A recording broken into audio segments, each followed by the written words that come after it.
Greetings, I'm Dr. Karl Nath, the Editor-in-Chief of Mayo Clinic Proceedings, and I am pleased to welcome you to the multimedia summary for the journal's August 2018 issue. There are 4 articles this month that have been selected as our Editor's Choice or Highlight articles. Our Editor's Choice is an original article examining the relationships among plasma aldosterone levels, the use of antihypertensive medications, clinical profiles, and plasma atrial natriuretic peptide levels in hypertensive individuals from a general community. Aldosterone promotes increased intravascular volume expansion and elevation in blood pressure, and in pathophysiologic amounts it may cause organ damage in the heart, the kidneys, and the vasculature. The counter-regulatory hormone, atrial natriuretic peptide, promotes natriuresis and lowers blood pressure. This article is authored by Dr. Valentina Canoni from the University of Parma in Parma, Italy, and colleagues from Mayo Clinic in Rochester, Minnesota, and other institutions. The authors studied a well-characterized, randomly selected, adult, community-based cohort using the Rochester Epidemiology Project in Olmsted County, Rochester, Minnesota.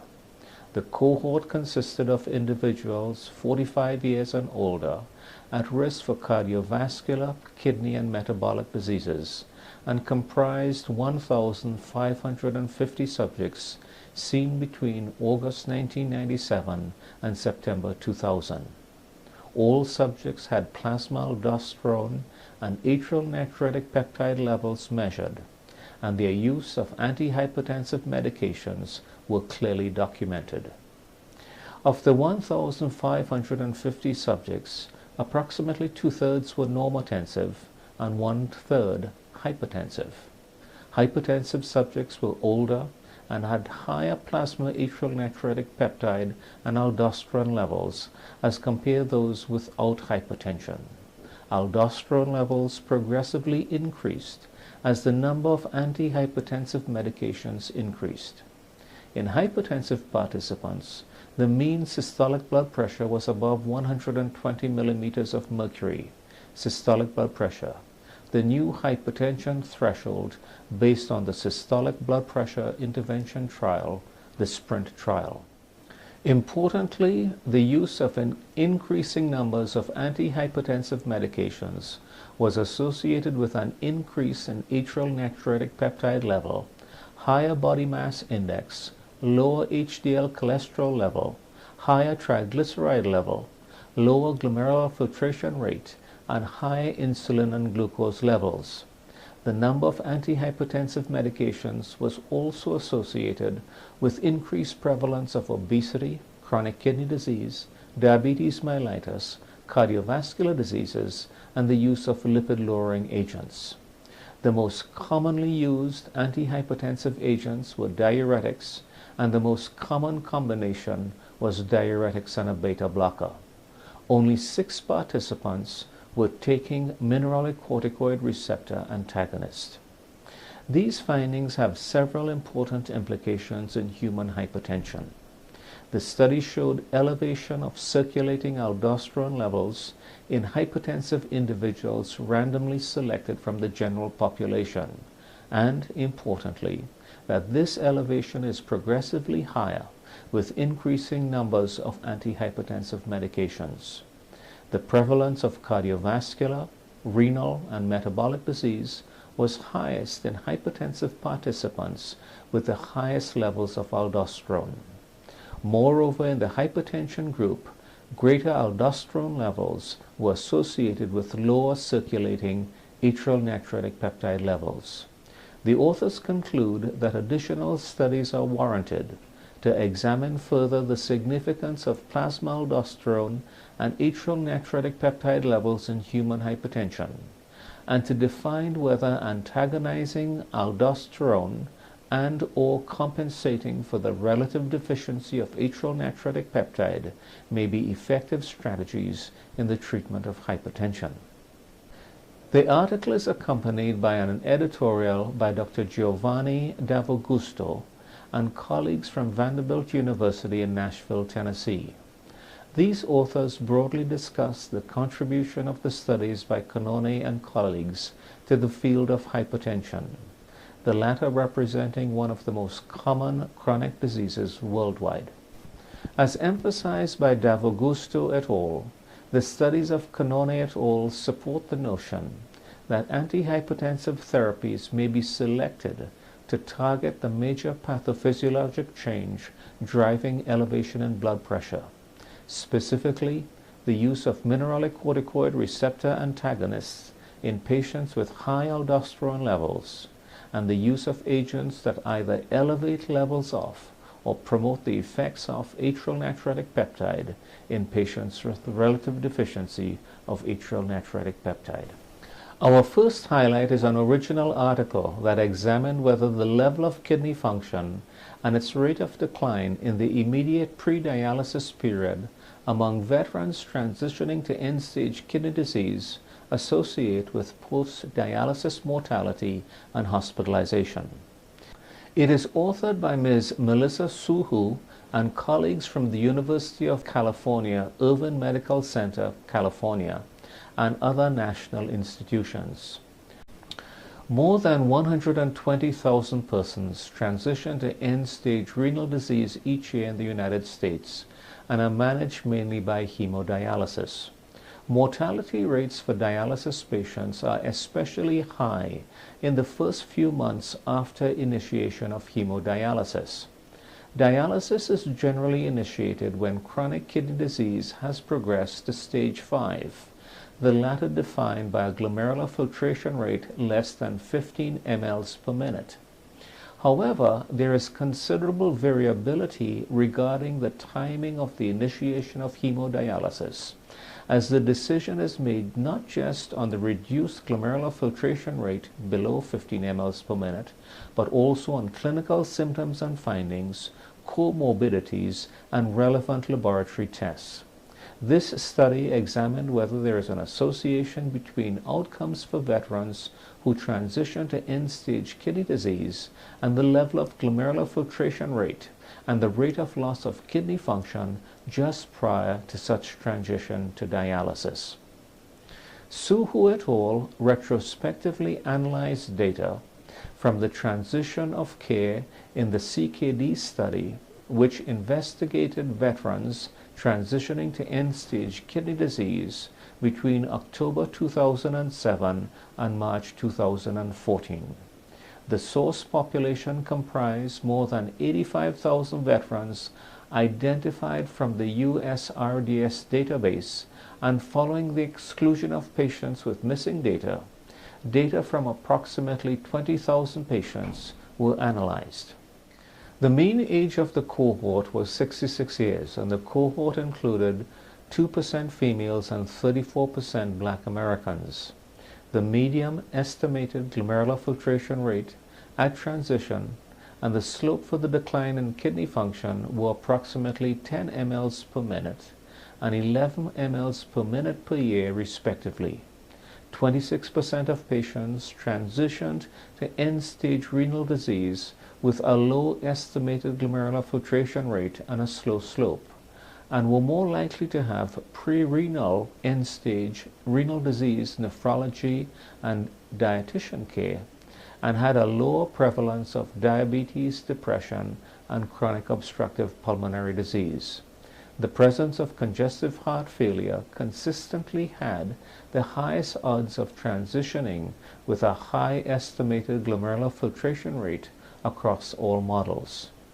The authors observed that in veteran patients transitioning to end-stage renal disease, transitioning with a low estimated glomerular filtration rate and a slow functional decline were associated with a lower risk of 12-month all-cause and cardiovascular mortality and hospitalization, and that this relationship was independent of laboratory markers. Conversely, patients with a relatively high estimated glomerular filtration rate and a fast functional decline had the highest risk of all-cause and cardiovascular mortality and hospitalization rates when compared with those with a low glomerular filtration rate and slow decline. This adverse effect of earlier initiation of dialysis, based on estimated glomerular filtration rate, may reflect the more rapid loss of residual kidney function in this subgroup, or earlier exposure to the pro-inflammatory and pro-cachexia effects that may occur with hemodialysis. These results support the notion that an earlier transition to dialysis may not be as beneficial as is often thought. The authors suggest that trials examining a more conservative and delayed approach in initiating dialysis are warranted. The second highlight is an original article that assessed the independent and combined associations of long-term changes in depressive symptoms and estimated cardiorespiratory fitness with all-cause mortality. It is authored by Trudy Carlson and colleagues from the Norwegian University of Science and Technology in Trondheim, Norway, and colleagues from other international institutions. Studies investigating the relationship between depressive symptoms and mortality rarely consider the possible influence of cardiorespiratory fitness. In this study, the authors determined the independent associations of changes in depressive symptoms and estimated cardiorespiratory fitness with all-cause mortality in middle-aged and older adults using the Nord-Trøndelag Health Study, the Hunt Study, a population-based health study undertaken in Nord-Trøndelag, Norway, in 3 waves. The participants in the present study attended both the second and third waves, Hunt 2 from August 1995 through June 1997, and Hunt 3 from October 2006 through June 2008. Estimated cardiorespiratory fitness was calculated using a validated non-exercise prediction model, and depressive symptoms were assessed by a Norwegian translation of the Hospital Anxiety and Depression Scale. Marital status, alcohol consumption, smoking habits, disease status and history, and systolic blood pressure were obtained, and the outcome variable was all-cause mortality. The mean age of the 15,217 participants was 63 years, and 52% were women. During the follow-up period of 7 years, 7.6% died of all causes. Those who increased and maintained high estimated cardiorespiratory fitness had lower all-cause mortality risk than those with persistently low estimated cardiorespiratory fitness, a finding consistent with prior studies. A major conclusion from the present study is that maintaining low or improving depressive symptoms and high estimated cardiorespiratory fitness are independently associated with a decreased all-cause mortality risk. The lowest mortality risk was observed with persistently high estimated cardiorespiratory fitness combined with decreased or persistently low depressive symptoms. Maintaining high estimated cardiorespiratory fitness and at the same time having high or increasing depressive symptoms were not associated with reduced all-cause mortality risk. These findings emphasize the effect of reducing depressive symptoms and maintaining high cardiorespiratory fitness on long-term mortality risk in this patient population. The third highlight is an original article that investigated the risk of adverse clinical outcomes in a real-world cohort of patients with atrial fibrillation treated with vitamin K antagonists. This study involved patients from Murcia Atrial Fibrillation Project whose outcomes were compared with subjects' outcomes in the warfarin arm of the randomized clinical trial, the Amadeus trial. It is authored by Dr. Jose Miguel Rivera Caravaca and colleagues from the Hospital General Universitario Morales Mesigui in Murcia, Spain, and other institutions. Vitamin K antagonists, mainly warfarin, are the most commonly prescribed oral anticoagulants. Despite the emergence of oral anticoagulants other than vitamin K antagonists, vitamin K antagonists are commonly the first prescriptions given for thromboprophylaxis in atrial fibrillation. The strongest evidence for the efficacy and safety of vitamin K antagonists is derived from randomized clinical trials. Patients in randomized clinical trials, however, are usually highly selected with strict inclusion and exclusion criteria and are very carefully followed up. Real-world patients are often older and with many more associated comorbidities that may result in a population that is challenging to appropriately manage.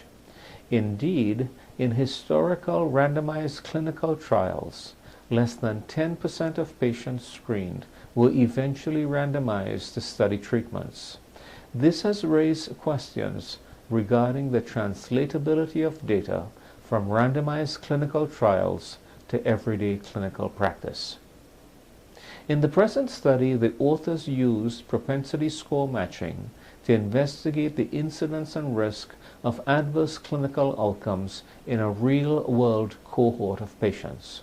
The cohort was composed of all patients with paroxysmal, persistent, or permanent non-valvular atrial fibrillation stable on vitamin K antagonists during the previous 6 months. Patients were recruited from May 2007 to December 2007 in the anticoagulation clinic of a tertiary hospital in Murcia, Spain. The authors included patients from the Amadeus trial for comparison. The Amadeus trial was a multi-center, randomized, open-label study with blinded assessment of outcomes that compared fixed-dose idraparanux with anticoagulation with dose-adjusted vitamin K antagonists in patients with non-valvular atrial fibrillation. Primary endpoints included major bleeding events, ischemic strokes, and all-cause mortality, while secondary endpoints included intracranial hemorrhage, myocardial infarction, and cardiovascular mortality. The study included more than 3,600 patients, with 59% men and with a mean age of 70 years, with approximately 1/3 consisting of real-world patients from the Murcia Atrial Fibrillation Project and 2/3 representing patients from the Amadeus trial. The mean time in therapeutic range of the pooled cohort was 65%, and the mean CHA2DS2-VASc and Hasbled scores were 3.7 and 2.1 respectively. Patients were followed up for a median of 365 days. The study showed the presence of considerable heterogeneity in both patient populations. However, the real-world patients with atrial fibrillation treated with vitamin K antagonists were at a higher risk for major bleeding, ischemic stroke, and all-cause mortality. These findings support circumspection that has been voiced regarding the translatability of findings from randomized clinical trials to the management of patients in the real world, in this case, patients with atrial fibrillation treated with vitamin K antagonists. The authors note, however, that these results should be interpreted with caution and are not necessarily generalizable to other different contexts. You can access these highlights and editor's choice articles free of charge during the entire month of August when you visit our Mayo Clinic Proceeding website at www.mayoclinicproceedings.org. You will see other free content and articles published online ahead of print. You can also find links to our social media by clicking the buttons at the top of the home page to follow us on Facebook, Twitter, and YouTube. On our YouTube channel, you'll find authors' interviews, 60 seconds video article summaries, and our Mayo Clinic Proceedings fireside chat recordings, which are available from our website on our homepage as well as through iTunes. You will also find our Pioneers and Legends video interview featuring Dr. Donald Schultz. And finally, our website lists many news stories that are based on articles published in Mayo Clinic Proceedings. As always, we greatly thank you for your interest in and your support of Mayo Clinic Proceedings. We hope you found this presentation from the content of Mayo Clinic Proceedings valuable. Our journal's mission is to promote the best interests of patients by advancing the knowledge and professionalism of the physician community. If you are interested in more information about us, our homepage is www.mayoclinicproceedings.org. There you will find access information for our social media content, such as additional videos on our YouTube channel or journal updates on Facebook. You can also follow us on Twitter. More information about healthcare at Mayo Clinic is available at www.mayoclinic.org. This video content is copyrighted by Mayo Foundation for Medical Education and Research.